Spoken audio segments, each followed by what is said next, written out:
All right. Good evening to those on the East Coast. Good afternoon to those on the West Coast. I'm your host, Brandon Troy, host and co creator of Movers and Shakers Unlimited, and I'm joined by. Jerome Bourgeois, co-creator, co-founder, Movers and Shakers Unlimited. How's it going, man? Coming straight out of Philly on this Christmas Eve. We had to do a special Christmas Eve show. Don't want to do a For show on sure, for Christmas, but sure, anyway, how's it going for over there sure. in DC, man?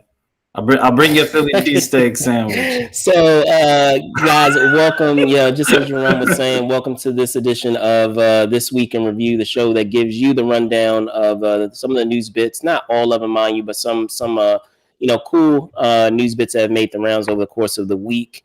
And as you well know, typically we do this show on Saturday, but of course Saturday is Christmas. However, I just want to say happy holidays to everyone out there, whether you celebrate Christmas, Kwanzaa, you know, uh, uh, uh, whatever they call it, Hanukkah. Thank you. Yeah, Hanukkah. I'm brain farting. So Happy holidays. on all that stuff. But yes, as I Okay. said, happy holidays. Whatever is that whatever holiday you celebrate. Hopefully you're spending it with family. Over the course of the year and a half or the last few years that we've had. Hopefully it's time that's spent with family that you otherwise perhaps didn't have a chance to do before. So again, happy holidays to all of the viewers out there.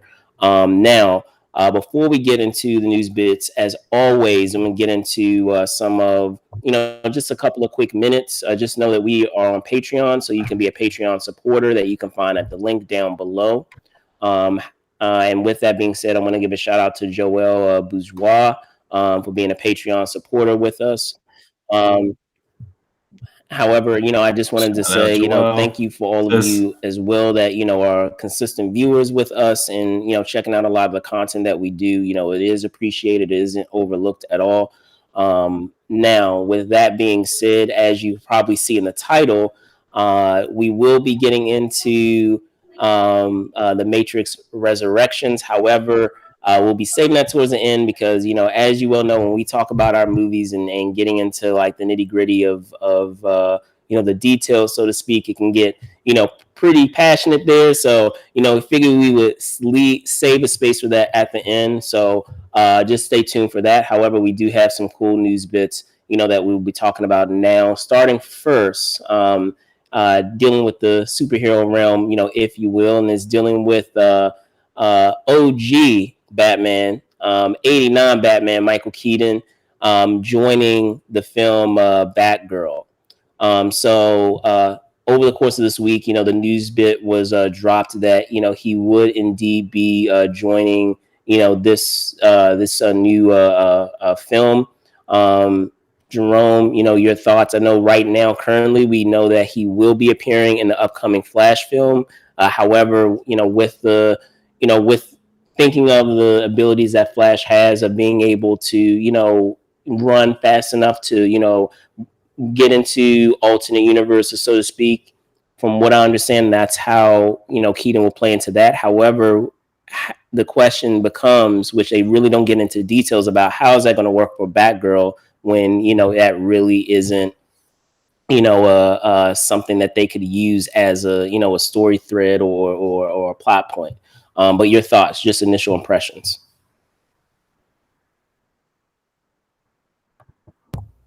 Yeah, I just want to thanks everyone for joining us for this 43rd episode. Going strong. Yeah, all I can say is when I heard that, I was like, that's cool that he's continuing to be a part of the one of the DC universes, because there's like so many now. But it's just telling me there must be some sort of impact that happens in the whole DC universe or the DCEU, because basically that's what this Batgirl is. My understanding, yeah, J.K. Simmons is Commissioner Gordon. The Justice League. So it must be, and I'm just like, but the Batman in that universe was Ben Affleck, and he's also in the Flash movie, and then you have Michael Keaton as OG Batman, and they're from obviously different universe. So I'm assuming there must have been something must have happened after that movie that's going to impact Batgirl. That's what I'm just going to have to assume, because I'm like, it wouldn't make sense otherwise for him to be in there. No, I hear you. I don't know. You guys saw Spider-Man. You guys saw Spider-Man No Way Home. I mean, on Marvel's side, hey, when you bring in multiverses, you bring in, time travel, you bring in someone who can run really fast and can, time travel or whatever, like anything's possible pretty much. And DC did a good job of doing this with the TV shows, and I think that was great. And now Marvel's following suit, so now DC's just, continuing with it. But I'm just like, what does this have to do with, the Batman coming out? It seems to be a different universe. So I mean, who knows? Maybe Robert Pattinson might pop up in one of these movies. But no, I think it's cool if they can connect it well or whatever. Like, I'm down, and I think it's great for Michael Keaton to come back and for fans, and they must also really liked what he added to the Flash. I think it has something to do with that. It must, because he's Batman. He's the original Batman, so why not? But it just tells me there must be something going on that happens in the Flash that impacts this movie. No, I agree with you. It must be something, a spoilery element to that, where we are getting something happens within the universe where he becomes, the Batman of that universe. I know, there has been information out there that has indicated that he would be taking over the reins from Ben Affleck. Ben Affleck is basically passing it back, over to Keaton as the Batman of their DCEU, DC shared universe, whatever they're calling it at this point. And it seems to always to have like a different name, depending on the film that we are discussing. But be that as it may, it'll definitely be interesting, how that is explained. However, if you were to have any Batman, Keaton is not a bad one to have. Like that's how I was introduced into the Batman lore. I mean, it was him and Adam West. I used to watch the old Adam West show, back in the day, when it was in syndication on TV. And then, as I said, once it hit the big screen, my introduction to Batman and that lore of Batman was Michael Keaton and, Tim Burton as in the Helmer's chair. So it's cool to, have him back. The only thing that I would say, we've seen it demonstrated in the last few films that he's done, is that he's still, capable of doing a lot of, his own stunts. However, I still want to see. I feel like up to this point, we've gotten good. All the Batman iterations that we've gotten so far, we've gotten. Each of the actors have brought something unique to the role, and I feel like kind of in the same way that we have with like Spider-Man, perhaps, is that I feel like we have yet to see someone who has brought every single dynamic of that character, of not just the Bruce Wayne, persona, but also the Batman persona. I feel like we've had people that, we've had actors who have been terrific, Batmans, and we've had actors that have been terrific Bruce Waynes. And I feel like we're still, and we'll see, with the Batman, whether we'll get someone who it brings a dynamic element to each portion of that character. And I feel like the person who has done it the best so far has been Michael Keaton. Maybe I'm just biased, but at least after Michael Keaton, it seems like, most of the actors that we've had have either been really, great in one portion of that persona. I don't know how you feel about it. No, I kind of disagree with that. I mean, I think Michael Keaton is definitely one of the best ones, but I put Christian Bale. I think he did the best job as both. But I mean, Michael Keaton is the OG. Like, you can make an argument either way, but I think it's between those two if you want to go at it. But whatever, everyone has their opinion. I think the thing that what I might agree with you, maybe didn't really mention as much, but the dynamic I think that was just always missing is really going deep into detective aspect, investigative aspect of Batman. The detective, yeah, and it looks like the Batman that's is going into that. I don't know. So we'll see. Time will tell. But that's what I hear. Yes. So if that's the case, yeah. But the thing is, you can still make an argument. There's in The Dark Knight, Christian Bale was doing some detective work. Okay, it wasn't just that. It wasn't hardcore that, but he was doing. Even in Batman, Michael Keaton, there was elements of it. It just didn't focus on it primarily. Yes, I agree with that. But yeah, could it be? To me, almost it says like if you're gonna even do that, then maybe they really need to do just like a Batman live action show. Because if you're doing a detective story, I mean, wouldn't you want to see several different elements of a detective doing different things and then solving these crimes and go? So I don't know. Yeah, I mean, what I would say is what's interesting, I think, with Michael Keaton is I hope they're doing this, and I know you would definitely agree on this. Is I hope that they're just utilizing him as as well. Obviously, he's older, but to really play that older Batman to eventually lead into like Batman Beyond, because I want to see that movie. I think that would be amazing if they did that, and I think he'd be the perfect one to be that would be older cool. Batman. However, film. If they decide based on and of course neither one of us know this, but if we're just just theorizing or stipulating, is that if something happens in the Flash movie that makes him trapped in the current universe or something, maybe that might be something the way that they'll go. If that is the case, then that would kind of bum me out, because I feel like that, based on the wish that you have of that character, I feel like it would have been a better fit had they done that Batman Beyond and kind of branched it off of the universe that they have for 89, because everything he's already accomplished many of those things already in his career as Batman. So it would be a natural through line or a natural transition to have a new character step into that role. However, if we're picturing within the Snyderverse, as it's coined, again with the all the nicknames and titles, but if we're placing it within the Snyderverse, then in essence, we already are. We know that Batman is not at the beginning of his career. He's a little seasoned and he's a little more grizzled and has experienced a lot of things in his career thus far. But still, I feel like he's still not far enough into his career to have that character spring up into the Snyderverse as we know it. So hopefully, there's something that they're able to do where it's not a case of him hopping universes, and it's more a case of them somehow being able to allow him to still reside in his own universe while still interacting with other ones. Maybe there's some type of device. I know they did something like that, if I recall, in Arrow, where they had a lot of the characters, from other universes, and they actually had a device. And you guys can correct me if I'm wrong. I believe I recall this, when they had their prior crossover that had like Batwoman and all those other characters, that they had some type of device in the Hall of Justice that allowed them to hop universes, because they knew, like, from the prior instances of having their Flash around, that they knew that they figured out a way to be able to hop back and forth, because if they ever needed to, like, call on Supergirl, for example, like, they could hop the universe, or send out a beacon and she would cross back over to theirs.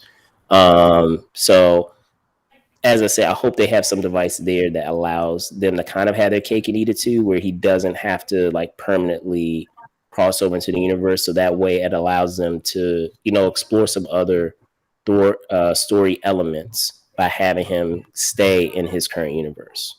Well, the thing is, he could still. To me, I'm just thinking they could just change the unit. Like, like if you're changing time or whatever, like, things can just change. You know what I'm saying? So it's like, as long as he's seasoned and he's older, like, there's always I don't care which universe it is. I'm sure there's gonna be somebody, like, there's gonna be someone eventually who's gonna they're gonna look up to Batman, and then he can mentor them. That's what I'm just saying. Like, I just think it fits. Like, regardless of how they do it, they just have to make it make sense with however the Flash is going to change time, like from the Flashpoint story or whatever. Obviously, it seems like they're using that, or if they got to adjust it. But I think regardless, if they just make it work, and then he really becomes he is the experienced Batman, the one who's been around the longest, at least in the movie world. And then they just show that, and then just show in the future someone else is trying to take up the mantle, and, like, he trains them, and it would just be really interesting because we haven't seen that we still haven't seen that in a live action Batman film. And like I said, they should just honestly just copy what they did in the animated series. I mean, it doesn't have to be exact, but like it's all there. Like I was like, there's a lot of good stuff in that animated series, Batman Beyond, that they could use. So I don't know. I just have a feeling that it seems like they're maybe probably working towards that with how they're going to keep Keaton around as the experienced old Batman who's mentoring.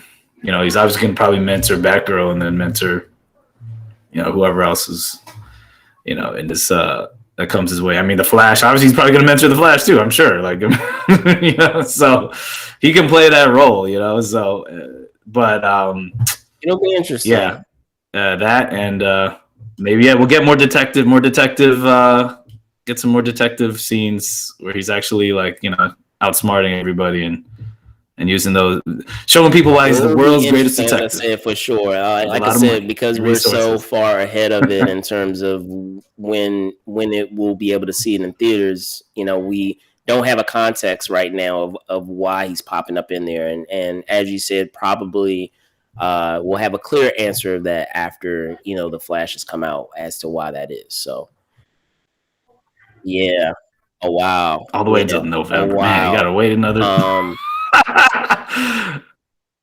They should. I wonder if they could push it up because all these Marvel movies are getting delayed or pushed back. No, we want you to do it right, DC. You guys man. Yeah. You guys really need to make these movies well done. Switching gears even though I love the big screen and talking superheroes, we're going to switch to the music industry. And I guess we can still say film too, in that there is a story that is exclusive from Deadline that there is in fact a Suge Knight biopic in the works. That's right, Suge Knight. So as I said, an exclusive in Deadline, producer Steve Whitney and his company TSW Films, they've purchased the rights to Suge Knight's life with plans to develop a biopic on the infamous music mogul, bringing Nick Cassavetes and Anthony Thorne aboard to write the script. So Jerome, infamous Suge Knight, having a hand in the careers of many iconic music artists that are still still killing it today. So and actually saying that no pun intended. So like they didn't even realize that I was saying that, but just that idea. They're still successful. They're still today, successful today. Saying, like just really, they're super successful today, and still, making their mark in the industry. But with that being said, Jerome, your thoughts on a story being made on this infamous figure in music. Yeah, I think it was inevitable. I just thought it was interesting because his story is very unique, and he's already shown up in obviously a lot of other biopics. Straight Outta Compton. What is it? Right. That Tupac movie, All Eyes on Me. Notorious. They've had a documentary Antoine Fuqua directed. I saw that. That was actually pretty good. I mean, there was that Biggie and Tupac documentary. I think they're doing another one. I mean, he's shown up in a lot. I mean, the thing is, look, anytime you have like the gangster element, I mean, it's more like Crips and Bloods infused with the hip hop music industry, and obviously that time period where you had he pretty much helped Dr. Dre break free from his contract with Ruthless Records after NWA, and then launch Dr. Dre's career with it was pretty much the most successful, you could say the most successful hip hop label at that time, and it could have continued if they didn't have if Dr. Dre and Snoop and didn't leave, and if Tupac obviously didn't get didn't die, but I mean Death Row Records was killing it with having Dr. Dre. I don't know we're saying that, but I mean was so successful obviously with Dr. Dre, Snoop Dogg, Tupac, DOC. I mean they had so many people on there. It was just hit after hit. It was just they just not only changed hip hop, but changed just the music industry. like there's some article I was reading recently how like I think it was Rolling Stone. I forgot which magazine they were talking about. Someone was talking about how like when Dr. Dre was really became successful during that time period, that's when the rap star replaced the rock star because everybody was trying to be like a gang, you wanted to be like a gangster rapper or whatever, you know, in that genre. And it kind of like shifted. It's like those were the bad boys of music or whatever, you know. So, but besides that, just putting like the image and just how people were replicating that and like the music, the melody that you know, Dre put into hip hop and like made it more melodic. And just that time, that culture, that style, that time period, and just having like really making hip hop like get to that next level in the mainstream was obviously very impactful to the music industry and just entertainment. And look how, you know, it's continued. Look at the people who came after. So that's a big deal and very impactful and important in the music industry. But also the stories behind it. I mean, all the drama and the craziness that happened. I mean, and obviously a lot of it leads back to Suge Knight and what happened. There's a lot of story there, and I'm not surprised that, you know, that they're making a movie about it because I mean the dude has been involved in a lot of controversy and success, a lot of success, but also there's controversy, and that makes a great movie. You know, if they write it well. I mean, Nick Cassavetes, he wrote Blow and he directed John Q. And I mean, it's funny, The Notebook and some other movies. So it's kind of like, wow, interesting pick. But I mean, hey, if you wrote Blow, I mean, Blow is about, you know, the cocaine industry. I mean, like George Young and Pablo Escobar, how he was Pablo Escobar's, you know, I guess Connect distributor in the United States. But yeah, I mean, it's just interesting, like the people that are writing it. But I mean, if you know, I guess if Suge Knight, I think he trusts those people with his life story. I mean, yeah, I guess, you know, that's why it's happening. But there's definitely a lot of story behind there, and what I'm interested to see is like what kind of perspective they're going to show, because, you know, Suge Knight, I mean, he was involved like even before he got on Death Row and helped Dr. Dre like start that label. He was like Bobby Brown's bodyguard, and there was like there's stories about him, like, you know, the whole thing about lifting Vanilla Ice over like a balcony because of what, I mean, whatever, his tactics and everything, all that stuff that happened, like that kind of changed, you know, how the business was done in the music industry, and, you know, for better or worse. But I mean, it's an interesting story. Like, there's plenty there. I'm just interested to see like where, you know, how he started off, because I know he was trying to be a football player originally. I mean, look at, he's a huge dude. I mean, I don't know the exact specifics, but then he got into being a bodyguard, and then he learned the music industry, and then became a big exec. You know, I mean, obviously there was a lot of, like I said, there was, with all the success and the positive, too, you know, like, you know, a lot of stuff is still like alleged. So like, I'll be clear about that too. Like, but still, yeah, of course, but some of that stuff also, there's a lot of shady stuff that went down in that era. Like, a lot of questionable things. There's still stuff, you know, to this day that, you know, is still, you know, in question. So there are some things that are still, you know, alleged. So I will be clear about saying that, but still, it's still interesting.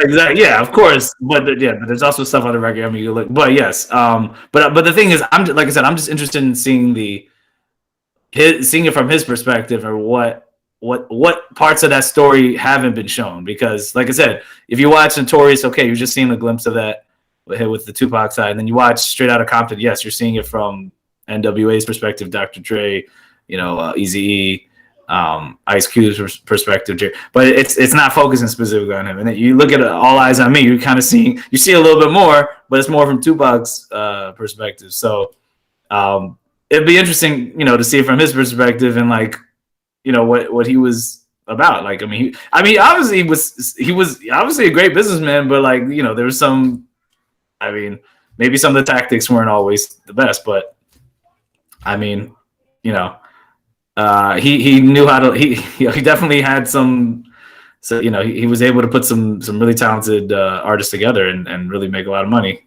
and make an impact. But yeah, I find it always interesting just seeing these different perspectives. Because honestly, like I would also like to just see. I'd like to see a Dr. Dre movie too, just on his because his life continues too. Like so, just there's definitely a lot of story there. So I think depending also on who's going to direct it.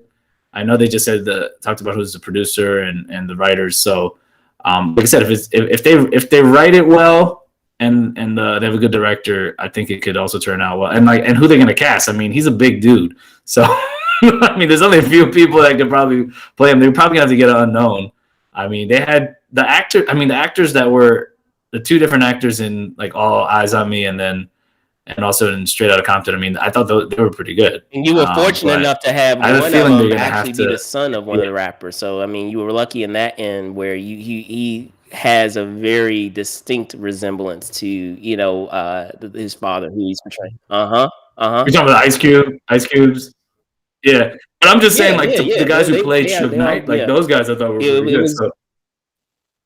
So I'm just saying it'd be interesting if they're gonna get if they would use one of those guys. They'll probably cast someone totally different, but have their own impact. Have someone make their own name. But yeah, I mean, if they pick the right person, I mean, it could be an Academy Award winning role. I mean, It's there's a lot of story there, but like I said, in the end, it's gonna be the writing and the directing are key, and obviously the casting. And I was just thinking, man. I was thinking. As soon as you said this, I'll say lastly, what is the actor's name? He's in Black Panther. He could play Suge Knight. Oh, M'Baku can. Who? Which one? Yeah. Oh, you mean Winston Duke? He might be able to pull off Suge Knight. I mean, you have to. All right. I'm casting it for you guys. I don't know. You need to get him for sure. I don't know about that. I mean, yeah, he's big. Too, I don't know. I feel like you need it. Yeah, they need to get him. Yeah, acting wise, but I think I don't know, but also body, you gotta kind of the look. You can fix that though. You can fix that though. He's more light skinned than that. Being really careful about who you have as co-stars. Like you have co-stars that are not as big as your actor. If you're trying to make that actor, and they do it all the time, like if you're trying to make that actor look more imposing or bigger than someone else, then you cast actors that are by comparison more petite or smaller than that actor, so that way he looks far more hulking among all the other characters in the project. I mean, I know they use other tactics too. You have instances with boxes, but I still think they're gonna need someone who's even more light skinned or something. But I mean, they could have a way of doing that, and it would be something for as you said, it would be a really juicy role. But I'm saying it would be a really juicy role. But I'm saying, look what I don't know. I'm just saying, look what okay. I'm just saying because Suge Knight is such a well-known, people know how he looks. I feel like they have to get someone who looks even more like. I'm not saying that he couldn't look more like him. The thing is, I think that would work if it was something like Concussion. Like Will Smith didn't look anything like the guy, but nobody really knew who that guy, how he looked like in real life. And the same with what is it? What was that other one? What was it? Or I think Green Book. I don't think he looked or sounded exactly like that guy, but no one really knew that. He wasn't. The mainstream didn't really know how that person sounded like or looked like. But Suge Knight is such a well-known. A lot of people recognize how he looks like. I mean, I feel like you really have to have someone who looks really, really. The look has to be close, or at least, I don't know. It's possible. I mean, who knows? I mean, I'm telling you, casting person out there. I just cast it for your movie for you. There's your Suge Knight. We'll see. I could be wrong. You're right though. They might be able to find an unknown that can still embody it. I just think it's hard. It's going to be hard. I'm not saying anything that is completely out of the question, but I think it's just a little bit. I'm sure there's someone else who I don't know. That's has his look a little bit, and maybe has somewhat of a name that maybe. But honestly, I'm fine if they have if you get an unknown, get someone new, and then you could have other people who are bigger names in the movie. I mean, you can always do that. I mean, that's kind of what they did with Straight Outta Compton. If you think about it, they had Paul Giamatti as Jerry Heller, and everyone else was kind of no one really knew the names of those actors. I mean, besides even Ice Cube, he looked like it, but he was just getting his career started. So, but all right, but switching gears, I mean, it's fine. Tipping our toe a little bit into the music industry. We want to tip our toe a little further into the music industry, and talking about Jay-Z. So I'm sure unless you've been living under a rock that you have heard this story with Jay-Z. In we're not going to quote it exactly, but in essence, basically saying that no one can step to him in a versus battle. No one can see him in a versus battle. So, Jerome, I know you are huge into verses. So, your thoughts on this. I know that there have been, theories out there, or there have been responses put out there of possible matchups that would be interesting to see or intriguing. So like Carter versus Carter. So Little Wayne versus Jay-Z. Seeing let me see Busta against Jay-Z. I would like to see that. Busta against Jay-Z. But yeah, there've been a few others Yeah, too. a Couple other names thrown out there. Nas as well. So your thoughts. Yeah. Yeah. Jay-Z, Nas, yeah, or M, But yeah, I mean, this is the thing with verses. People got to remember, like, I love verses just because it's just great seeing two artists go head to head. Just like everyone's thinking about, like, oh, this song was a better song than that. And it's also, song selection, but it's just a good time celebrating hip hop. And then it's also performance and how people actually, react to the song choice. And like, sometimes now they have freestyles, people are freestyling. And then also some of them, they'll have to bring out, KRS-One and Big Daddy Kane had B-boys dancing, and they were kind of like playing, and the playfulness too, like going at each other. The thing is, it is true. Like it's hard to deny what Jay-Z's saying, because it's like, yes, Jay-Z has so many mega bangers and hits. I mean, and we were just talking about how he's the most nominated Grammy artist ever. He surpassed Quincy Jones, which is crazy. It's like, wow. Yeah, it's kind of hard to deny what he's talking about. But if you just want to go hit for hit, though, like, I mean, Eminem could definitely get on stage with him with that. But if we're talking about like the types of songs or whatever, then yeah, you could have argument. Obviously, I would say Jay-Z probably has the most like versatile, types of songs or whatever, that are just so classic. And also you got to remember, it's also nostalgia too. So some people are like, even if a song isn't as big of a hit as maybe something else, but it's a really good street record, a really good club record, or just a nostalgic song, even if it was an album cut or whatever, like people are going to have a different opinion about a different reaction.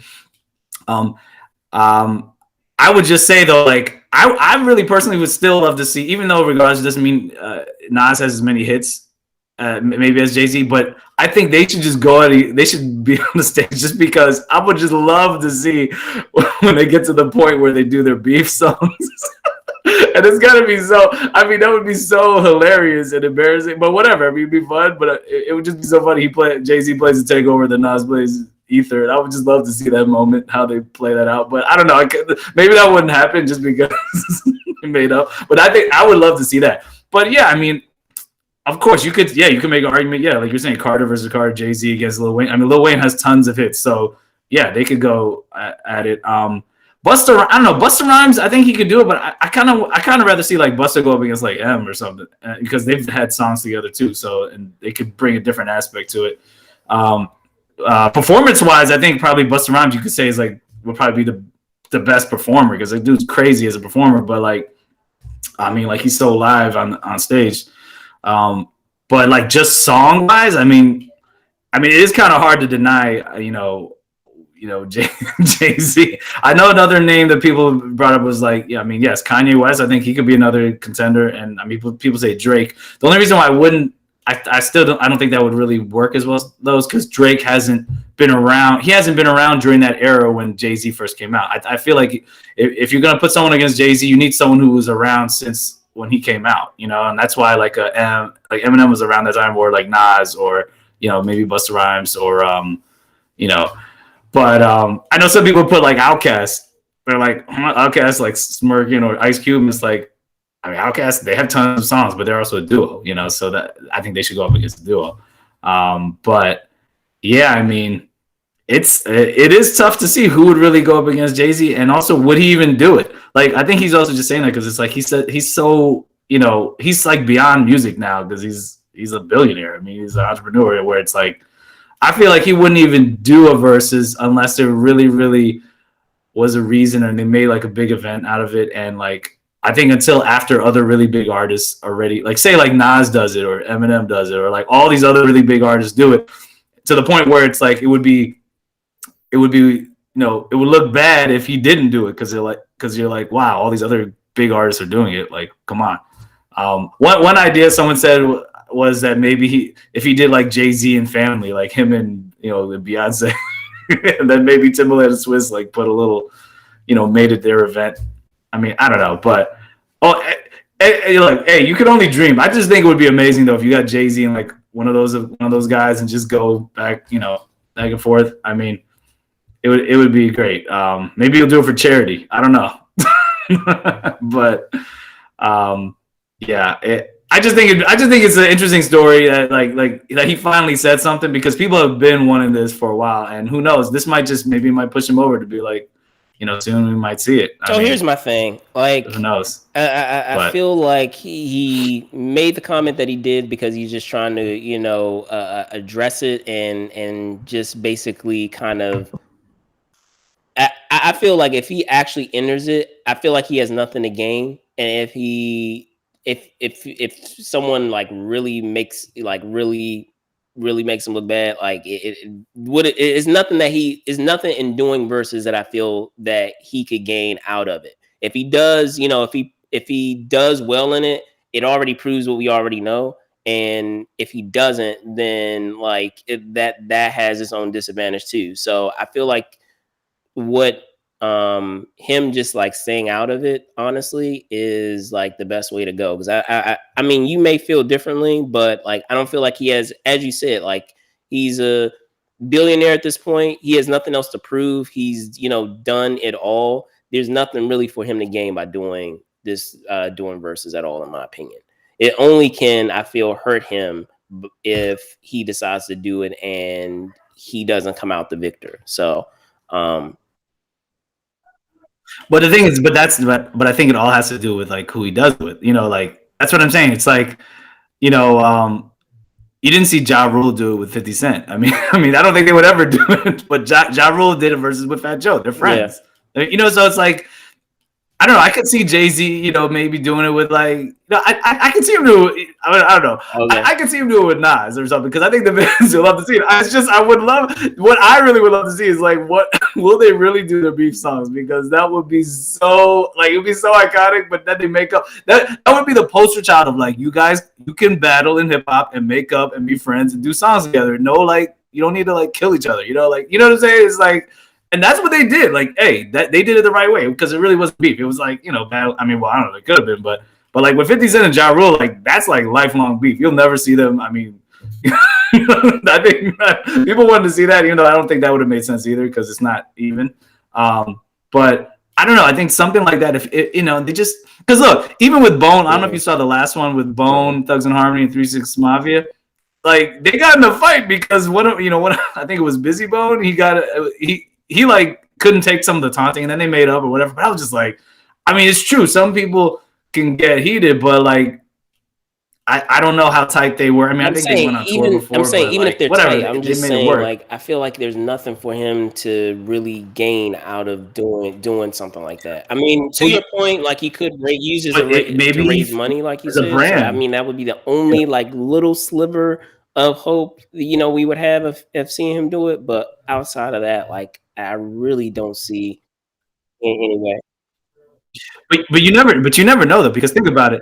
Like Timbaland and Swiss Beats, like I mean, they're really building this, and like I think they even said they had offers to sell it, but they didn't. Like, what if Jay-Z like partners with them and gets a cut of like like he does some sort of partnership with one of his brands. Like if you notice the comment that he made, it wasn't on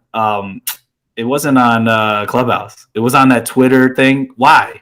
Because Jack Dorsey, he just bought Tidal. Like Jay-Z is smart. He's calculating. He's not gonna go on Clubhouse and make this comment. He's gonna go on something with Jack Dorsey because that's his guy. Like they're partners. Same thing. Jay-Z pretty much helped launch. You could argue he helped launch Timbaland and Swizz Beatz' career to a certain extent. I mean, Timbaland, he already, he was with Missy, but like he had a lot of hits with Jay-Z coming out as he was on the rise, and same with Swizz. I mean, even though Swizz really like DMX really put, I guess you could say put him on, but Jay-Z is really cool with these guys. Like, so I'm sure they probably could find something where like if it made sense, like with some sort of partnership, and like I just think the money, obviously, the money would have to make sense in their partnership. There would have to also be something that he's continuing to promote, because you see, like, they have Ciroc all the time. That's Diddy. I mean, Diddy, like, so Diddy's smart too. He's not going to do something unless. So you're right. I think the business opportunity would have to make sense. And then I think if he picks the right opponent that he's friends with, and it's like a playful banter, and they're just doing it for fun. And also the song selection. They can, a lot of times they practice this ahead of time. Like, all that stuff that, like, even with the Locks and Dipset, like, they were getting into it, but you could tell that, it was like, it's like wrestling. Like they were rehearsing that or whatever. They made it look like they had some slight beef or whatever, and then they made up and did their, song and dance. So I think they could do that. But I will say you are kind of right where the idea of, like, a lot of times this is helping usually artists who maybe haven't had music come out recently, and it's giving them a boost in sales, and also they're getting maybe a new touring schedule, or getting touring opportunities, whatever, and that's cool. And yes, exactly. That it really, I'm glad it does that. It helps a lot of people, also rediscover some of these artists that maybe some of the new generation they didn't really grow up on some of these artists, and now they're like, oh wow, he or she did that song. Wow, I'm gonna listen to that. That's pretty good. Let me go back listen. But yeah, I still think there could be an opportunity if there's the business like partnership or branding, or just some, it was a ridiculous stadium and they did some, stadium venue where tons of people there, and there was some sort of, like, the money made sense, but he has so much money. It's like, yeah, why would he? But maybe as a new business, he wants to promote. I mean, think about it. If he has something where they're constantly promoting some new venture, and then, or he gets a cut of verses and then they sell it and then he makes another whatever few $100 million. I mean, I don't know. It's kind of hard to say no to that. I know he likes money, so again, it would have to be, like I said. But yeah, whatever. We can only dream. We can only dream. We can only dream him doing something like that. Just my opinion. But so I don't know. I hope he does though. We'll so to close off our show, just as you can see in the title, is that we're going to be talking Matrix Resurrections. Let me put this up here because we are going to get into spoilers, guys. So, I am warning you now, and I have the warning on the bottom here that is spoilers. So you have been warned. Again, if you want to, hop in this conversation with us, feel free. But if not, make sure you go see the movie first and then, share your thoughts, after the fact. You can do it now, or if you're watching it later, of course, drop your comments down below. Now, switching gears, let me put it up now officially. This week we had The Matrix Resurrections release in theaters. And I had a chance to see it more recently. I saw it today. I know, Jerome, you saw it Thursday, right? I believe you saw it on Wednesday. Okay, so you've had a chance for it to gestate a little bit in your head. However, it's still fresh in my head, seeing that I only saw it like a couple of hours ago. So with that in mind, just initial impressions before we get into it, and then I'll share mine. Go ahead. Well, this is kind of a follow up to what we've been talking about back in the day. Remember, we've talked about this movie before it's coming out. And I was like, I'm going in with low expectations. So I will first start off with saying I went in with low expectations, but I will say I was pleasantly surprised. So let me start off with there's some good things. There's things I liked and things I didn't like, and I'll give my overall grade at the end. But I'll first say things that I did like. And look, I know we have the spoilers banner on there. Go watch it in theaters. Go watch it in IMAX, though. I think you'll fully appreciate it. But otherwise, go watch it on HBO Max. But yes, and then come back and you can hear this. So the things I did like how they showed, how some of the machines were now working with the humans to like improve Zion, improve their lives. I thought that was kind of interesting. They had that. I liked the idea of, it's supposed to be 60 years later, and I mean, they're continuing I mean, they're continuing to try to find out what's going on, and they're trying to make progress or whatever. And like you have some new characters coming up, and there's a I guess you could say you get some of the older characters coming back. I mean, like you have an older Jada Pinkett, Niobe's in there. You get the daughter, the Indian girl from that program. I forgot what her name is. Priyanka Chopra. And like they had there was some decent action in there. They brought some other characters back, even though like with the Merovingian. That wasn't like that big of a. I wasn't that impressed about that, but it was all right for that part. I will say, the idea of, I mean, it was kind of interesting with the Morpheus combined with Agent Smith, but and like some of how he was like, I guess you could say it was nanotechnology or whatever that was. I was like, okay, that's a little bit different. Like they added some other elements and and the character you were talking about is Sati, by the way, but go ahead. I guess. Whatever. Okay. So some of that stuff I thought was kind of interesting. I was like, okay, this is kind of cool or whatever. And just the idea of that you have this I guess that there was like a civil war also with the machines. Like I thought that was kind of cool too. I was like, okay, that's kind of cool. I like how they added some of those elements. But that was pretty much like the only stuff that really was like made me feel like, okay, this is kind of different. This is kind of interesting. I can go with it. And also I kind of felt like some of the dialogue stuff was a little bit better than some of the sequels too. I was like, okay, the writing was a little bit better with that. Some of the dialogue, some of it. But I will say, like, it did do kind of what I was. It kind of became what we were talking about before, where I get it. They're trying to like, pretty much trying to revitalize the series and reboot it or whatever, and hence the name Resurrections. They technically resurrected Neo and Trinity, but it's like. I felt like that wasn't really organic. Like the idea of like, oh, you have this new architect. Okay, and even going into the whole architect idea, it's like, to my impression, I thought the original architect was like the top machine in the Matrix, pretty much, and then he's hand in hand with the Oracle, and she was like, help, the human program, pretty much, or had like that fondness for humans and kind of like balanced them out. I'm like, and if they had this big purge or whatever, I mean, maybe I gotta watch it again, but like this idea of this purge, I was like, why would he purge himself though, too? So where you have like, now you have a new architect and now he's just obsessed with resurrecting Neo and Trinity. And when movies have to resurrect characters when they died or whatever, it just to me, it's like, takes the impact away. What was the point of killing them off? Exactly. It's like if I see if Robert Downey Jr. pops up as Iron Man in a future movie, I mean, I guess he could in an alternate universe. It takes away the whole impact of him dying in Avengers Endgame. So I'm like, what the hell, man? Like that, Another thing also is like the idea of like, okay, if this new architect is trying to hide Neo within the Matrix and make him not know that he's in the Matrix and that these are dreams.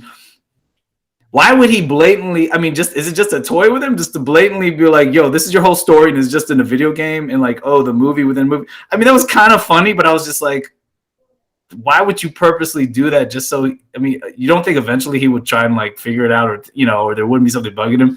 I don't know. I just kind of felt like that was just like, why are you doing that? You're going out of your way. Then I would also say like that also kind of like it was like whatever. Also, okay, now. I'm really starting to think there must have been. I mean, I haven't read articles about it. I'm really starting to think there must have been some beef with Lawrence Fishburne or something. Because I'm like, if you're gonna bring back Niobe, I mean, I thought that was cool how they brought back Jada Pinkett, like she's older now, she's a general. I thought that was fine. And I guess they kind of explained, they're like, oh yeah, Morpheus, he dies or whatever. You're thinking this thing. You're bringing back Trinity, who died. You didn't really need to come back, and Neo. But then the one character who was alive, I mean, okay, he would have been older, but I'm like. You can't bring back the original Morpheus. I'll comment on that, but you're bringing back. I'll comment on that, but but you're it is a bringing, technicality. But go ahead. but you're bringing back no, but I'm like, why are you bringing back all these other actors and characters, and you're purposely not bringing it? Like, to me, I'm like, that doesn't There make is any something sense. for You that, do not need to bring back. but I will hold You off. don't need to. What is it? I would love to hear the explanation, because I'm like, that guy was cool and it was interesting. It was like he was the modal or whatever. He's the combination to Smith. I was like, okay, not bad, but I'm like, that to me that didn't really do anything. It's like, okay, he's there, he's helping.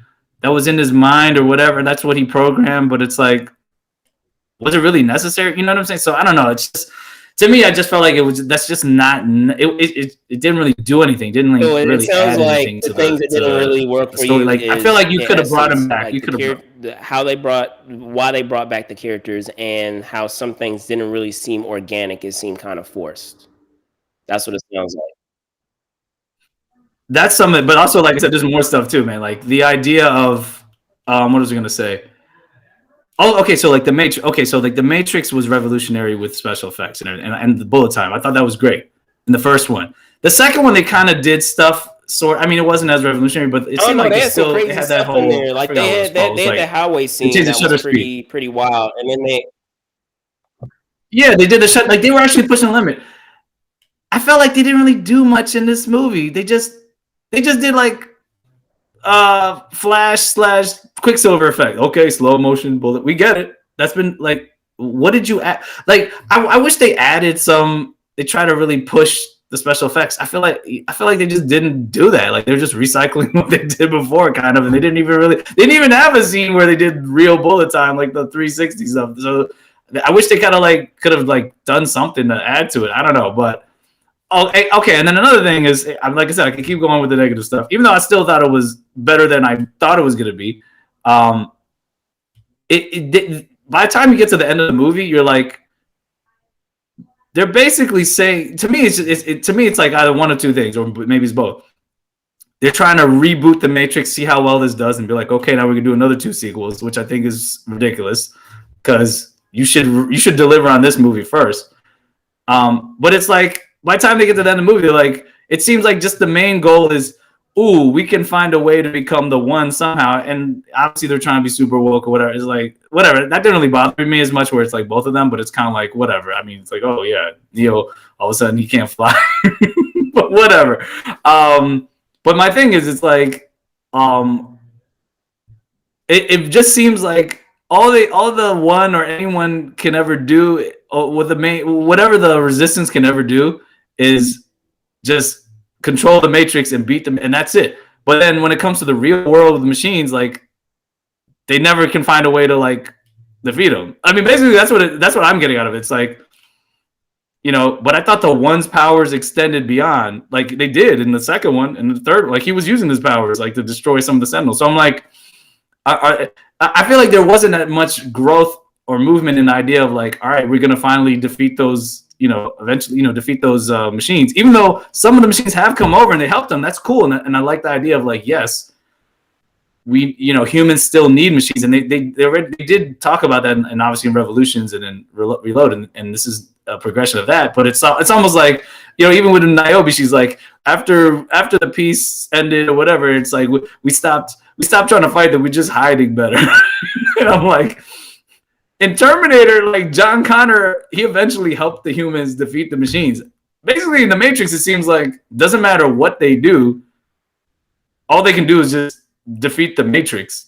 But in real life, they can't defeat the machine. So I'm kind of like, what's even the point of the one if the one, if the one can't do that? Even though they did say that in some of the sequels, like he had his powers extended, like he could do more. So it's like.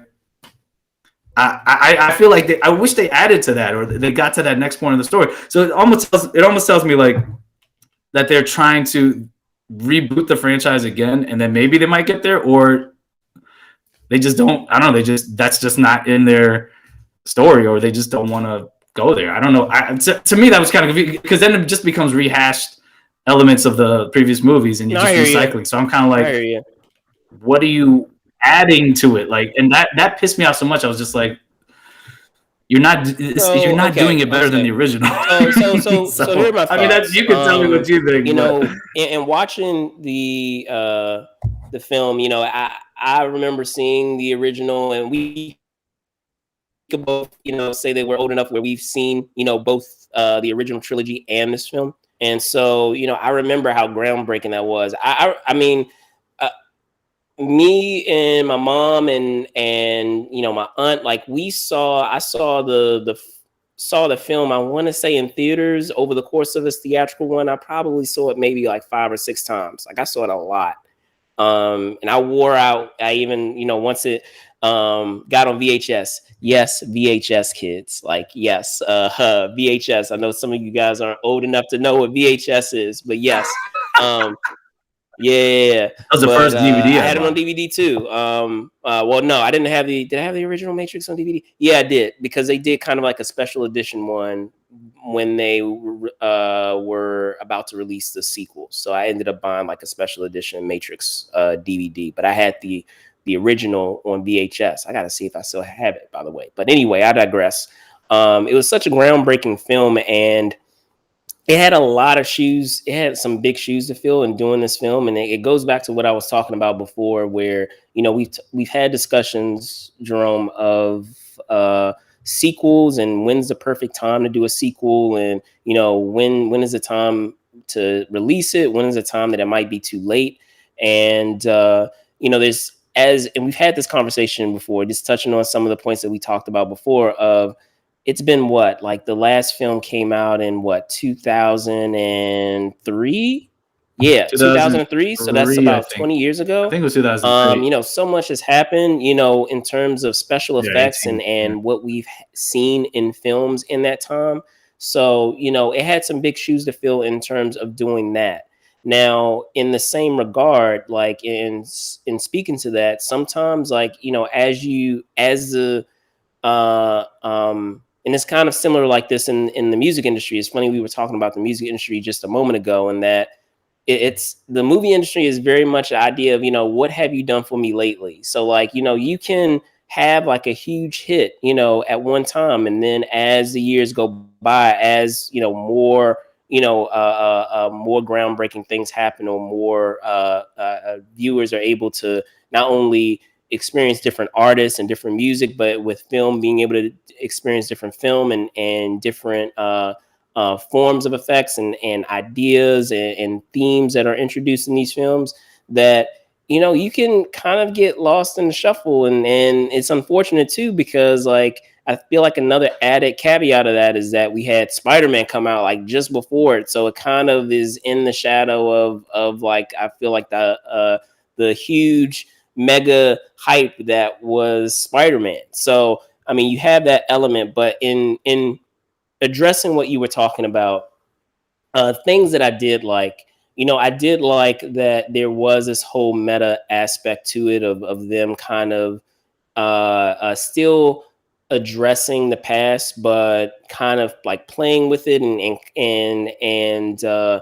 commenting on it in a very meta way. Like, I enjoyed that of them not only commenting on the original trilogy, but just the idea of a sequel and rebooting something. Like, I enjoyed that part of it, and in the same way that you have with the prior Matrix films of them, getting very like cerebral and philosophical, they do that again in this film too. And there's some interesting things that they talk about in terms of like rebirth. And I think one thing, and mind you, I'm not quoting it directly, but one character makes the comment of just that idea of, we even though you have people with different guises or faces, like, we're seeing the same thing, we're experiencing the same thing, just under a different guise or a different face. And Deja yeah, that Deja whole vu. idea. But Yeah, that's a big. they comment on that in terms of the theme of this film, which is that whole idea of rebirth. And even though even though you may be in a different guise as what we saw in this film, where you have like a different, our two main characters are have a digital image that is different than how they perceive themselves. um it provides an interesting conversation on the whole idea of identity and how you view yourself versus how you view yourself internally versus how you are viewed externally.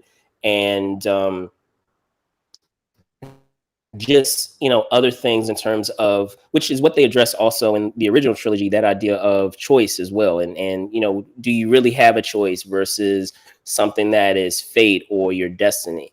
A lot of those things that they've covered before in the trilogy, I feel that they explored further, which is what I really enjoy. Now, addressing what you were talking about with Lawrence Fishburne, I guess from what I understand, and mind you, I never played this game. I played some of the games. I played like the original Matrix game that had like Niobe. Speaking of Niobe, it had Niobe as a main character, and then it had her. They had her partner in the game too. I'm brain farting on his name.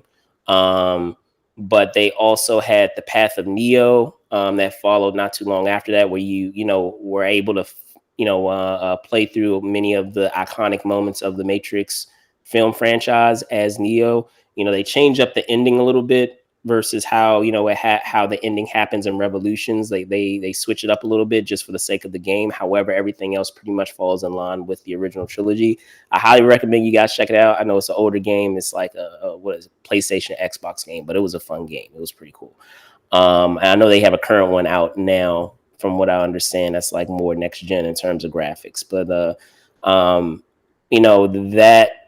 that film is, or should say, the ideas that they introduced with Morpheus is that in one of those older games, which is canon by the way, he does get killed. So I mean, I know that at least in this trilogy, we're still dealing with the idea of rebirth. So I know what you're immediately going to say is, yeah, he died, but why couldn't they still bring back Lawrence Fishburne? They It still doesn't brought make him back sense to as he bring was. back just So two characters and then like I got you. it still doesn't make, and also like I don't want to get you out, but I'm just like, you shouldn't have to require people to watch the video game. Like, come on, man. Like that's so I have to play the video game to know what. I hear you. I hear you. Anyway, but keep yeah, going, no, keep just going. to answer your question, that it is something that happens to him where he does bite the bullet and he dies. So which is explains why they have that whole memorial to him, in the film.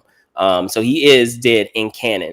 I get what you're saying, but I feel like it still allows them an opportunity to try something different with the character. And who's to say, like, they could always, even though they have the character as is right now, they could always reach out to Fishburne and still bring him back. They could come up with some idea. Sky's the limit when it comes to the Matrix, so they could always come up with some idea of how to explain to have him come back as he looks or how he is. So I know there's been a lot of controversy surrounding that and issues surrounding that, but like the Matrix is so it's the word is not wacky, but it's so heady that like if they wanted to, he could be written in there somehow and it could be explained away like in a quick line or like a quick visual of how he's back. So if they decide to do a sequel, I'm sure if there's enough of a hoopla about it, that they'll figure out a way to bring him back. And whether it means that we have two Morpheuses or if they kill off the current Morpheus that they have, I don't feel like it's going to be a permanent thing. I feel like they were just trying to, provide a new idea. As you said, it was interesting to have that whole dynamic of it not just being so black and white of the humans and the machines, and how it's far more gray now, where you have some machines that are rebelling against other machines, and they're working in tandem with humans. That was interesting, and that did allow you to see the story progress forward, because I feel like they kind of anticipated what audience members would be saying as they were watching it, because like when I was watching it, in his whole interaction with Neo's interaction with Niobe, and him talking about being back in the Matrix, and was it all my my struggle or my sacrifice, was it worth it? And she kind of breaks down like, yeah, like it was, because like we wouldn't have this kind of impact of there now are some machines that work with us, and that wouldn't have happened had it not been for your sacrifice. So that element. Because I'll be honest with you, as soon as as he ran into Niobe and her talking about there being a new, civilization of human beings, I was like, okay, so what are they trying to say? Like I was about to get there until they were able to explain it away and talk about and delve deep into, you know, how there were still ramifications or things that happened that were impacted by the original trilogy. Because that's one thing that is a pet peeve of mine, but I feel like they addressed it right when I was starting to have an issue with it. Is when you have a plot point from a prior film, and when you really start breaking it down and thinking about it, it seems like it makes the other films kind of mute and pointless. And I feel like that's not the case here, where they were able to do that. Now, one thing that I will say, What specifically you talking about? What, because of the how the civilization, the new so civilization, or not just even because? necessarily a new civilization, I guess more so just the idea of, if he's back in the Matrix, then all those things that he did in the prior films of fighting against the machines and doing all of that, it was all for naught. It was all for nothing. But the fact that he, fought Agent Smith at the end, the fact that he sacrificed himself for the sake of, essentially allowing humans and machines to come to a truce, like that all wasn't for, Or did the actual piece do right, any? Or right, did the right, piece right. actually Along those lines. impact, do Yeah. anything? That's what you Yeah, mean. And yeah. it But did. I'm Yeah, no, saying, that like, was when I that's saw it fine. That was initially, fine. like as I was watching it, and they addressed it right as as it was starting to swim in my mind. Like, okay, are you trying to say? And even Neo addressed. He's like, okay, so everything that I did was for nothing, but they addressed it. So, like, I did appreciate that. One thing that I will say though is, and I don't know if this is due to budget restrictions. Again, going back to the idea of waiting too long to do a sequel. A lot of times when studios don't really have that amount of confidence in your picture anymore. Maybe years ago you got like a $200 million budget, and then now, because they are a little iffy if your film will still hit the same way, they may not give you as much money. um is that whole idea of the bots.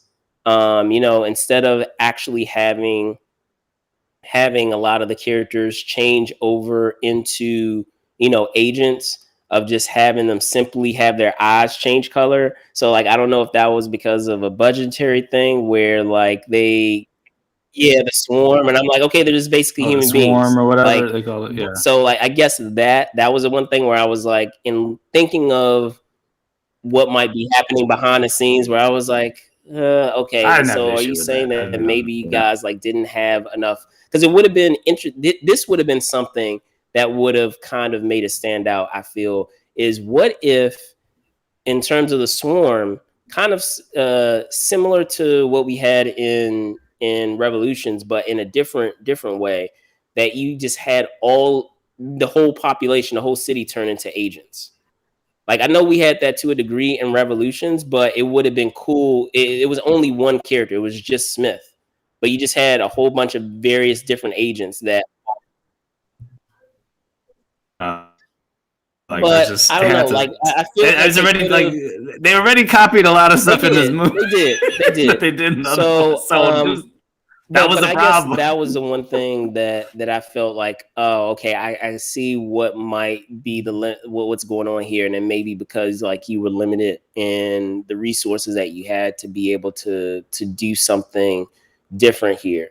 And then I guess the other part of that too, that I feel like I'm interested to see where they go with it, is I it's really hard when you make a character so OP that, like, it's hard to provide a challenge to them. That's a problem that a lot of superheroes have. That's why, it's so hard to make a Superman film. That's why it's so hard to make a Hulk film, because they're so powerful that you have to figure out a way to provide them with a challenge. That's why so many times, and a lot of people, a lot of you out there, probably don't realize it at the time, but, like, in a lot of those X-Men films, like, Professor X always had something happen to him, because, like, he could solve the problem so quickly. So they had to find a way to incapacitate him somehow. In the first one, they incapacitated him when he used Cerebro, and then when the second one, they incapacitated him when he was with Mesmero. So like, they have to always figure out some type of way to incapacitate certain characters because they can't. It's hard to figure out another way to kind of provide a challenge, and that's what makes it so entertaining is when it's such a challenge. That's why Matrix is so awesome because like those agents seem so insurmountable in terms of what they're capable of versus what our heroes are capable of. And then even in the same way, as we progress with the sequels, you have someone who is on par with Neo. So like it begs the question now that we have two Neos in essence, we have Neo and Trinity now are the one. It begs the question, okay, so now what? Like what challenge are you going to provide to them? Are they going to just are they going to fight how against come he lost his how come he all of a sudden lost his powers though? How did what did that, how did that make sense? Oh, I can't fly anymore. And like really? I didn't what was the explanation for that? Just because together they're stronger. So wouldn't it be together? And here's another thing that I will say. Here's another thing that I will say about the film in general is that in the same way, I know a lot of people have their issues with the original sequels, with Reloaded and with Revolutions. And I'm going to be in the minority. I'm saying I'm going to be in the minority camp and say that I enjoy both of them for their own reasons. And I enjoy them more. No, I like the sequels. It's just one as good as the first one. Another point I want to say to that is that I enjoy them even more as I watch them more. Like I feel like because the films are dense in terms of what it's trying to say, that it takes I feel like it takes other viewings to really appreciate what it's trying to what it's trying to do. And I know where you're coming from, where like some of this stuff I understand where you're coming from. But it's not organic having them die like that, come back like that. I just want to know where do you come? How do you explain that makes sense? That all of a sudden we're just gonna bring these two back. How is that? To me, it sounds like, we need to bring some. We need to bring them back because we have a reason to have them in the movie. That's all it sounds like. I get. I really want to see your explanation because I do not see it. Like how in discussing how we're still revisiting some of these points. However, like I enjoyed what they did with. It was interesting to see the new dynamic that we had with Neo and Smith. Like they could have done something like where he could have just been like the villain all over again, but they change it around a little bit where they have to like have an uneasy alliance. Okay, so go ahead. I'm not talking about that though, man. I'm talking about the other stuff. Go ahead. I don't have an issue with that. That was cool. I'm talking about you tell me how does that make sense that all of a sudden we're just gonna bring these two characters back besides the fact that hey, we're gonna make a new Matrix movie? Because to me it's like, what was the point of him dying for everything, his sacrifice? And then it's like, we can just, and that's my issue with the Lawrence Fishburne thing, because it's like, I don't mind if you kill out for Lawrence Fishburne's character, that's fine. But then why are you bringing back these other characters? It doesn't make any sense. It just doesn't make it doesn't make sense. And then also so you tell me what you think about that, and then also want to know what you think about this purge thing, because it doesn't make sense if you. Why would the architect? Who's doing the purge? Was it the architect? Why would he purge himself? Hold on. When you brought up, I don't know who did the purge, because why would he? Wasn't he the top dog? When you brought up the architect, it jogged my memory. That was something I wanted to address too. Is that hold on? Yeah, tell me about the purge thing, because I don't understand why he would purge it. And mind you, again, going back to what we were talking about of doing another viewing, like I don't believe that he like that they got rid of him. What I picture is happening is that. What is his name? The analyst, he came up with simply a better idea. And just like what you have in business is that, what we have with like the Merovingian and some of those other programs, he basically got exiled or they got rid of him. He didn't get deleted or he didn't get purged, but they just decided to take another, the idea of another individual or another program and went with that. So I still feel like there's,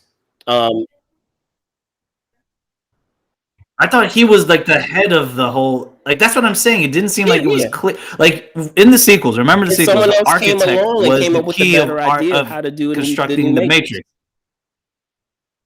No, but in the virtual reality world, it seemed like he was the top dog in the virtual reality world. And then the machines outside of the machine. Listen, But then listen, the machines in real life, like remember like the Wizard of Oz machine or whatever, he was like, okay, when Neo was talking about that was like the real machine, like he was the top dog, it seemed like in the machine world. And he was He needed to only get rid of the helping problem of Neo Smith, because as a that virus rogue conception, program of because of because yeah, Smith was a very powerful anomaly, right. the anomaly of the Right. rogue program. That makes sense. I get that. But it's like, so who, but I'm saying it still didn't seem like it was clear. Like, who would be outranking the architect? I don't care if there's another program. It's like, wouldn't the architect just be like, yo, no, get out of here. Like, I don't, like, whatever. Like, you're not running shit. But it just seemed like all of a sudden, I got you. He disappeared. So, I mean, it's cool to have someone different. No. I got you. I'm just saying, like, isn't he the top dog? So, who erased it? That's what I want to know. Basically, the way that they explained it in terms of that hierarchy, that I still believe that they have someone that's overseeing the program of the Matrix. They still have someone that's overseeing that's overseeing the machine city. And then because they kept referencing the suits and like, I'm assuming if they do another installment that they'll delve deeper into who these suits are. But I'm picturing the suits are like, if we're picturing in like the dynamic of like a business that, you have a CEO, like they are the board of directors, like they are the folks that are like above them. So like you have the folks that are in charge, but you still have like kind of like a panel of folks that are just above them, that are making like those final decisions. Because he kept referencing, the analyst kept referencing, like I said, the suits, and I do believe that the architect. They didn't. They didn't say it in the sequels. So where in the sequels did they say that? They introduced. There you go. So how they just made it? They made it work. Film. So like it is. But I'm saying like that doesn't make sense. And then also with the Civil War, they just barely touched on that. It's like they could have gone into that. That would have been more interesting. It would have been something different. Which machines were on top? They didn't even touch. They just said there was a Civil War. Try to delve deeper into. But that is bad if you have to wait until the sequel. Okay, and what do you also think about just the end? They just pretty much ended it like it was. I will say this: the ending. The first one or something. The ending was just like. Hold on. The ending. We can't do anything to fight the machines. We only can change the Matrix and be the one. That's basically what they're saying. Hold on. The ending was just like the original, and if you're listening, a lot of the music is actually exactly it's like a remix of the exact song that they have at the end. But here's my thing. There's a lot of things, and I get why a lot of people are like harping on the nostalgic pieces. There are parts of that are very nostalgic and they're fun and enjoyable, but there are parts that are remixing and redoing moments that we have in that original film. No doubt about that. However, with the things that they do introduce, I'm interested to see if they get an opportunity to do another sequel for them to be able to explore it further. So like, I want to learn, learn more about the suits. Like, just like you said, I want to learn more about the Civil War. So it's not a perfect film. It's not a perfect film by any means. But like, why didn't they put it in though? Like, I do appreciate in terms of what I'm getting out of a Matrix film. I'm not just seeing a Matrix film just to see things blow up. Like, I'm seeing a Matrix film to also be able to. But I'm seeing it also to make me the story make sense. To interesting ideas. Sure. So no, I get. Like I said, I get where you're coming from. That's just not what I got from it. Okay, sorry. What about the?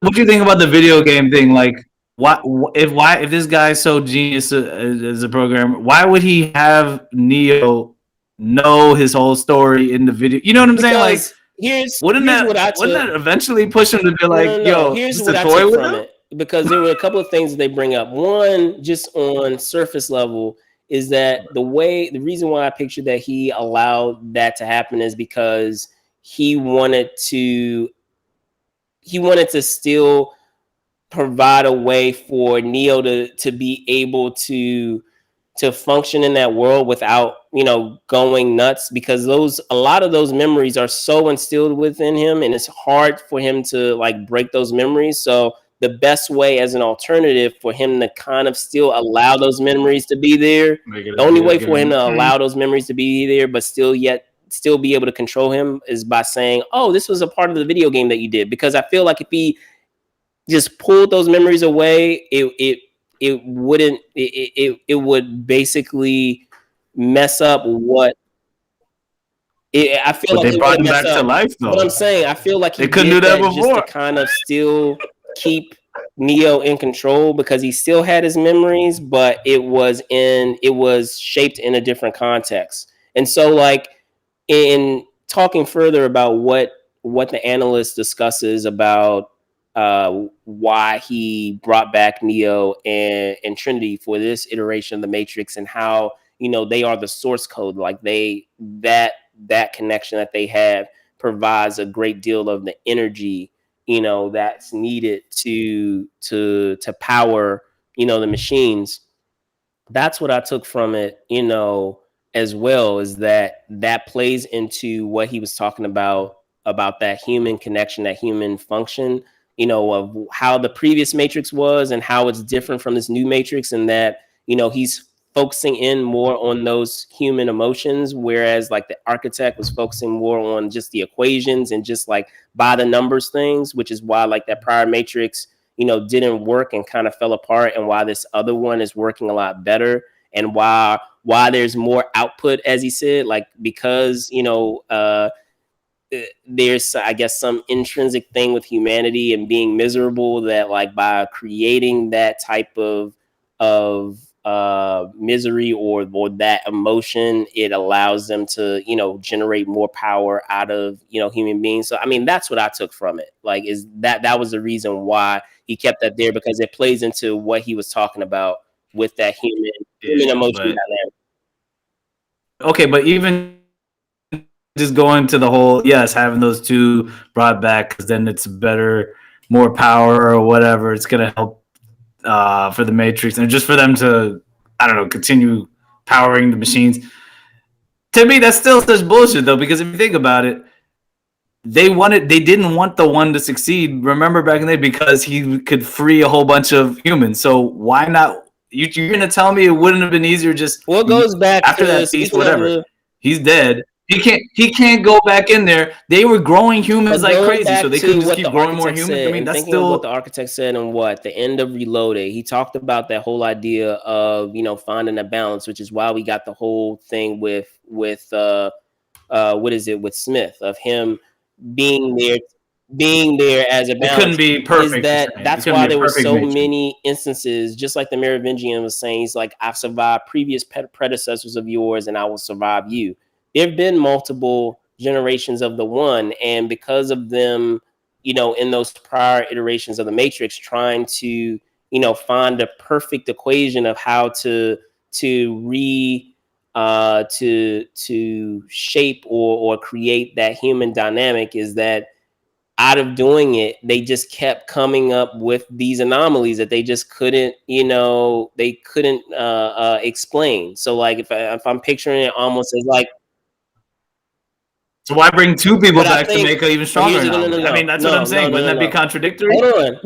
I feel, That and doesn't this make is sense just though. based off of what they have in the Doesn't film, make is sense. that I feel like the reason why they're two now is because this new iteration of the Matrix is centered around the both of them. The old one was really centered around just the idea of the one and that character, but now, now that we know that they hold such influence in terms of, But not really though. He's just an anomaly though. It no, wasn't but I'm centered saying, around dude. It was just an I'm anomaly. saying, Remember, hold he was on, just a part of.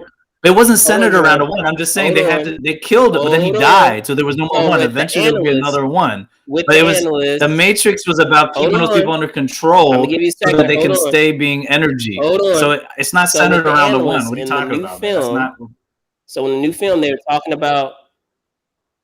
the new Okay, one is. good. So in the new one, they were talking about how there was a connection between those two characters, right or wrong. Yes, you agree with me on that?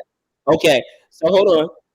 Yeah, I So get that, but in them go back. having Yeah, that make your connection point. 'Cause between those two characters, they, what the analyst was saying is that connection that they had, and that they act as a large power source for what they're doing with this new iteration of the Matrix. So by virtue of that, instead of it just being one character that it will have that ability to be able to do in essence whatever they wanted, is now you have the potential of those two characters being able to do that instead of it just being Neo. I understand what you're saying, but I'm basing it off of the fact that this is a new version of the Matrix. If we were back in the old version of the Matrix before this one that was made by the analysts, then it would just be Neo still. But because like this new one, they had to deal with. That's what I'm saying. This one is now being powered by these two people. But then if they don't control, but I'm saying if they don't control them, then it's gonna wreck everything. I'm just saying, how does that make more sense than you have an anomaly, we have to deal with him. Okay, then he died. There's eventually gonna be a new anomaly, but all that time before the next one comes, you got all those humans under control. In all that time period, remember, Neo was freeing a whole bunch of humans. Okay, it would have been harder, but I'm saying, like, how does that help with your control over all these humans if you're allowing the source of your matrix or your control of everyone to be very fragile, that it could just, I mean, I guess it worked for 60 years, but actually it wasn't completely 60 years because that eventually happened. We don't know the exact time. There has been a theory that's gone out there. It's just that idea that, and then I've heard this put out there, is just that idea that I guess the analyst is so, confident in his perception of how he has made the Matrix, is that because of the human condition and how humans are with their emotions, that they still somehow find their way back to the Matrix, because on some level, human beings, he makes that argument that it's a human nature to want to, be controlled, or to have that element there, because and of course I'm paraphrasing now, but just that idea, it's kind of similar to actually what Loki talks about in Avengers. That's what it reminds me of just that certainty of having choices made for you versus having free choice. So I feel like maybe he's so content, he's so confident in his perception of how human beings are, that he believes that either one or two things are going to happen. Either A, Neo and Trinity will eventually, make their way back and find their way back to him, because on some level because of that human nature component, that they'll just want to, live in their lives, the lives that they have comfortably. Because let's be honest, they didn't have horrible lives. Like they in versus the lives that they had before, like they had relatively comfortable lives, which is why, it was so hard initially to break them from those lives. And then even if they decide to still function both as the one, I feel like he still has confidence that, okay, well, those are just two anomalies. I'm comfortable that, everyone else in the world are fine where they are. Or even if Neo and Trinity try to approach them and try to convince them to, break free of the Matrix, that they're not going to be able to, because folks will kind of, stick to what they know and stay in the certainty of being whoever they are in the Matrix, if that makes sense. That's what I took away from it. You're trying to, I get what you're saying, and how and you're again, trying to interpret it and make it make sense. I understand your argument. No, but let me finish. No, this is what I'm saying. Like, this is why I'm saying it's a filmmaking, writing / editing, directing problem. What you're saying is cool and everything, and it could make more sense. And I think because you're such a fan, you're trying to find a way to make it work. And that's cool. I do that sometimes too. But no, listen. But what you're saying though could make more. You know how it could have made more sense? All they had to do was show a scene then that showed the arc after the peacetime. They could have done a flashback. It could have been like the architect. Like they could have had those suits, whatever the hell you're talking about, because they never explained in the other ones. I'm sorry, they never said there was some hierarchy. That's bullshit. Architect was like the top dog in the Matrix. You can say whatever you want, but they didn't say I have them. I'll watch it. They introduced it new in this film. I didn't say they were in the original trilogy. But that's what. But I'm just saying they didn't connect. They should have had something and said, "Hey, architect, yo, architect, you failed or whatever. This piece isn't working. We're kicking you out. Purge, boom." Because they could have just showed something like that, and then they could show the new guy coming in.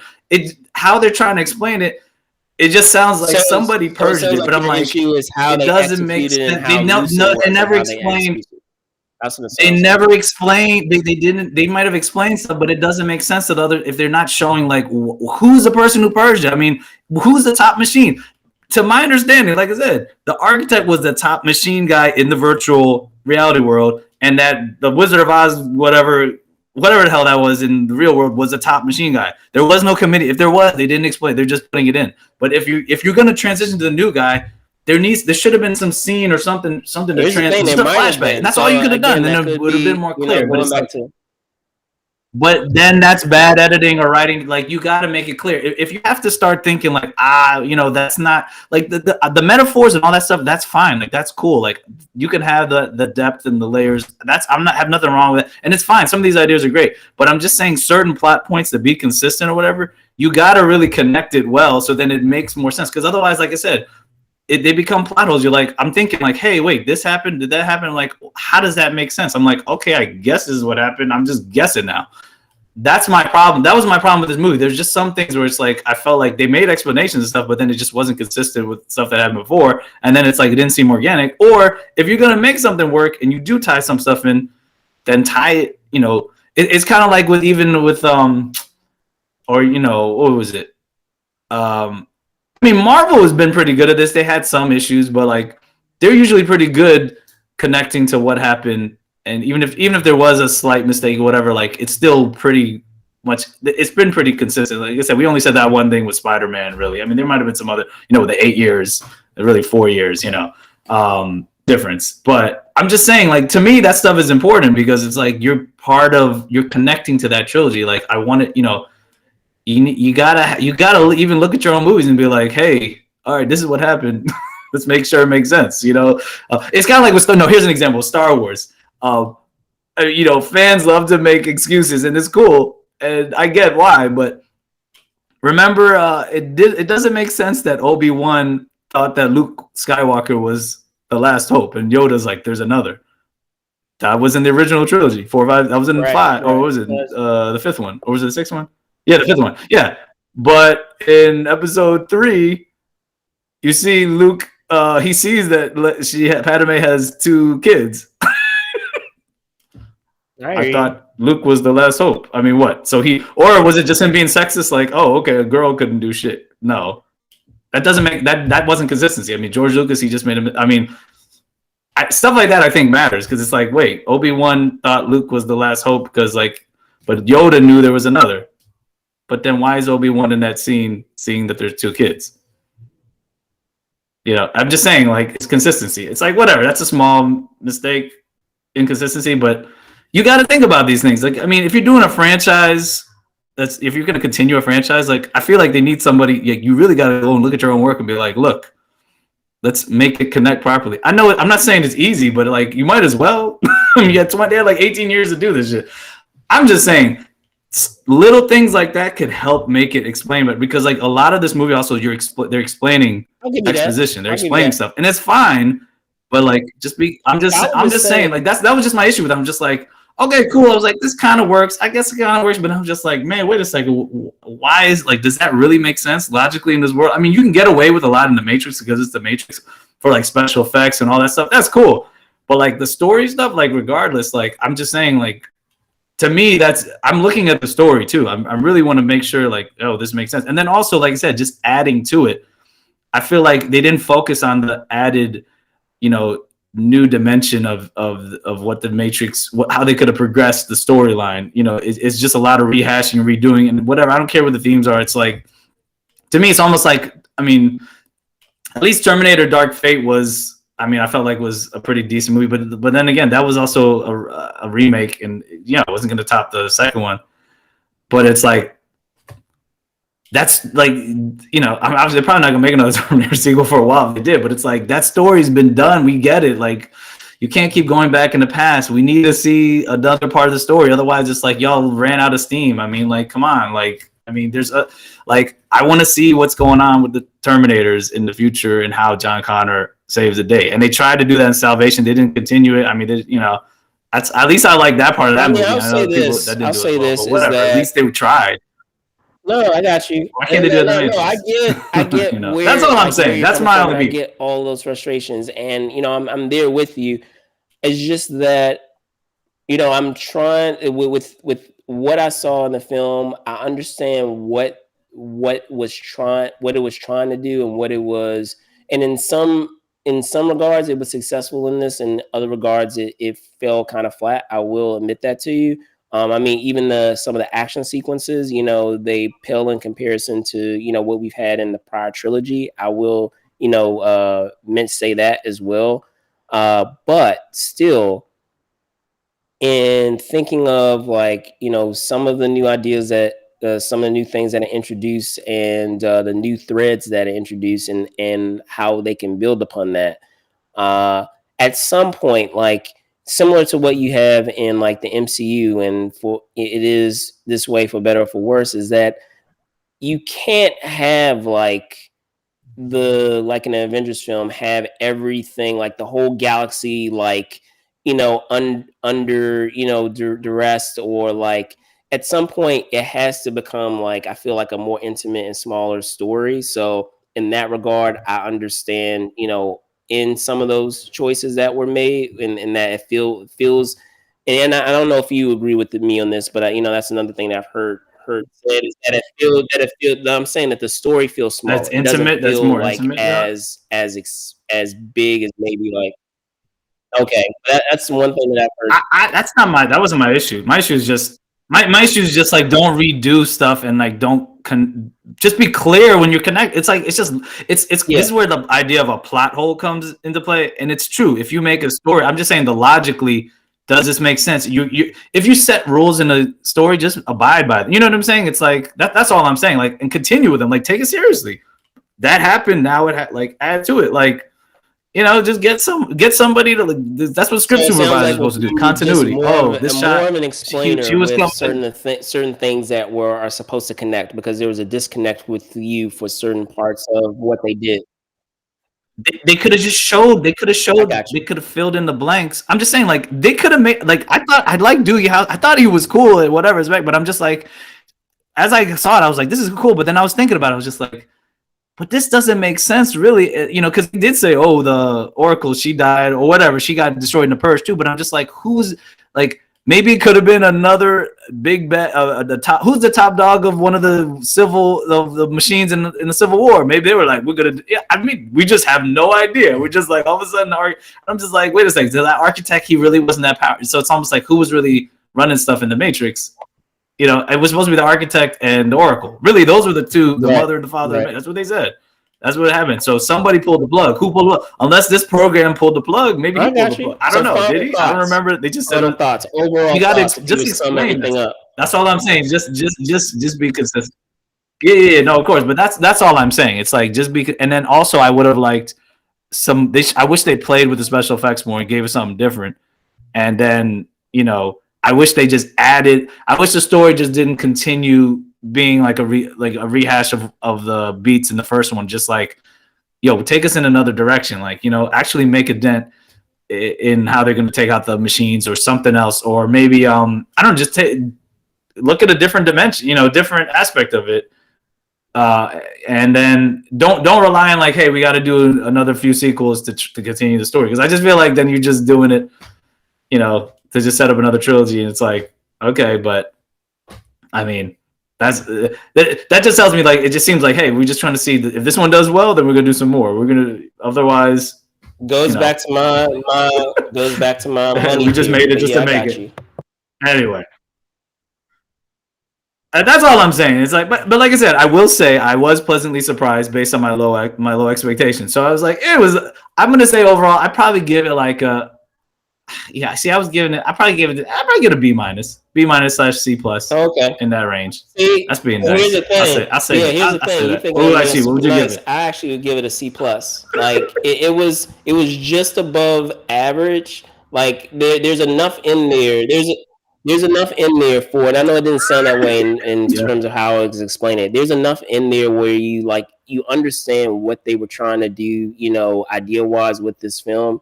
There's some things that like really work and are really interesting, and there's just other things that fall kind of flat. Um, we'll see what happens if they're given an opportunity. If the opportunity is presented to do another one, if so, then I would love for them to explore further. What you were talking about with the Civil War, and explore further about getting a better sense of like the hierarchy that we have with the machines. It would be cool. Yeah, and And how do they actually defeat the machines? Can if they they defeat the machines, or actually they're just free hopeless? They're basically saying everybody, it's if they hopeless. actually free everybody out of the matrix, or find another solution to helping the machines to be able to find a source of power without them using human beings, like that would be another interesting thing for them to do. Because one thing that they did, I would say, one thing that they did Yeah, I discuss, mean, I feel like, as a there's so theme many things you could go overall, into. Yeah, that felt, as I mentioned at the top, that felt different with this film versus the original trilogy, is just that idea that it can't just be black and white. It can't just be humans and machines. Like, we have to find a way to be able to coexist together. So if they can find yeah. a way to explore that further, I feel like that would be really interesting. Even Develop further, more, yeah. because then they have more. Yeah, so I mean, that was fine. I like that part. I like those. I like the idea of like the machines. I thought that was cool. That was like I said, those are the strong parts for me. But yeah, I mean, you know, like I said, we talked about this before. Going with low Hey, expectations. That's what I'm glad I did. And my friends who didn't, they hated the movie. They're like, for sure. yo, man. Sure, but on that note, guys, But you know, that's how it is. thank you so much That's how it is. for listening to our passionate debate about the Matrix. As Jerome said, we normally get into it like this, even if you There's a guys next. weren't around, because we get into it about, like, other movies as well, but wouldn't have it any other way. Before we head out, Jerome, I'll shoot it over to you. Go ahead. Yeah, definitely. You know, you could find me on Twitter or Instagram right here, JW Bourgeois 21. You can also subscribe to us obviously on YouTube at Mover Shakers on youtube.com/Mover Shakers Unlimited. So subscribe and like and click the little bell. You can also follow us on Twitter also on Instagram, Movers Shakers Unlimited, and also on Twitter and Facebook at Move and Shake UNLTD. And if you want to be a super fan and support us on Patreon, you can go to patreon.com/Movers Shakers Unlimited. So yeah, I mean, you guys have a happy holiday season. Merry Christmas. I know that's tomorrow, but that's why we had to do it today. And I'll send it back to you, Again, I want to Brandon. thank fellow co-creator Jerome Bourgeois for joining again on this edition of This Week in Review. Do have a couple of other shows that are happening now on a weekly basis. If you guys aren't aware, we have our Star Trek series, Rediscovering the Federation, which we will have on Saturdays at 12 o'clock, unless otherwise specified. And then we also have, for its final season, we have a show, a talkback for The Expanse. So let me pull that up right now. One sec. So yes, The Expanse, known as On the Juice, joint, which features our team members Matt Neslonic, as well as Michael Apia, who you see there. So Michael Apia there on the left, and Matt Neslonic there on the right. Awesome team members that we have that are well versed with The Expanse. So that typically happens on Sundays at 12 o'clock. So we are on a bye week, so to speak, for our Star Trek series, since obviously we have it on Saturdays, and tomorrow being Christmas, it won't be happening this week, so we will pick that back up next week. However, we will have The Expanse this Sunday on the 26th. So you can catch that at 12 o'clock live here on our YouTube channel for Movers and Shakers Unlimited. Other than that, guys, I'm your host, Brandon Choi, host and co-creator of Movers and Shakers Unlimited. You can find me right there on Twitter at Brandon Choi ENT, and also on Instagram at Brandon Choi _ENT. Other than that, thank you guys so much for watching. Be safe out there. And again, happy holidays, guys. Happy Kwanzaa, Merry Christmas, and Happy Hanukkah. As I said, happy holidays, whatever it is that you celebrate, whatever holiday you celebrate. I hope you guys are spending it with family. And we will see you next time. Peace. Peace out. Ho ho ho.